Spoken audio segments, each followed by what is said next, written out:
2018 সালে ত্রিপুরায় বিজেপি প্রতিষ্ঠিত হওয়ার পর সেখানে তাদের ম্যানিফেস্টো বা তাদের প্রতিশ্রুতির তালিকায় ছিল বছরে 50,000 চাকরি। আর 8 বছর পর মুখ্যমন্ত্রী তুলে ধরলেন সেই চাকরির সংখ্যাটা।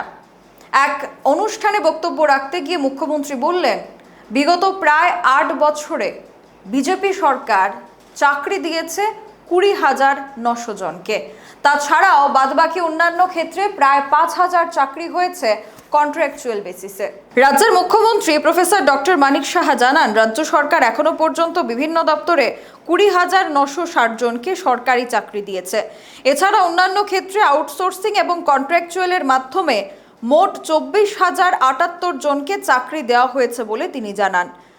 অর্থাৎ 8 বছরে চাকরির সংখ্যা 24,078, যেখানে বিজেপির ম্যানিফেস্টোতে 2018 সালে প্রতিশ্রুতি দেওয়া হয়েছিল বছরে 50,000 চাকরি দেওয়া হবে। আর সে কারণেই বিভিন্ন জায়গায় বিভিন্ন সময় আন্দোলনে দেখতে পাওয়া যায় রাজ্যের বেকার যুবক যুবতীদের।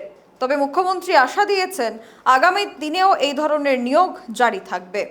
Bureau report, social Bangla. এখনকার মতো সংবাদ এখানেই শেষ করছি। পরবর্তী খবরাখবরের জন্য নজর রাখুন সোশ্যাল বাংলার পর্দায়। আগরতলা বাগবাড়ি স্থিত মনোরম পরিবেশে একটি অনন্য college, Rajarshi college of education and skill. এটি ত্রিপুরা একমাত্র কলেজ যেখানে পড়াশোনার পাশাপাশি সমান গুরুত্ব দিয়ে হাতে কলমে শেখানো হয় স্কিল। 2026-27 সালের ভর্তি শুরু হয়ে গেছে। ত্রিপুরা বিশ্ববিদ্যালয়ের সবচেয়ে ভালো রেজাল্ট সমৃদ্ধ এই কলেজে সোশ্যাল সায়েন্স এবং বিজ্ঞানের পাশাপাশি যেসব বিষয়ে স্কিল ট্রেনিং করানো হয় তার মধ্যে AI, computer aided designing, electronics, computer hardware ইত্যাদি প্রধান। সবার জন্য স্টাইফেন্ড এবং ইনস্টলমেন্টে সেমিস্টার ফ্রি প্রদান করার সুযোগও আছে।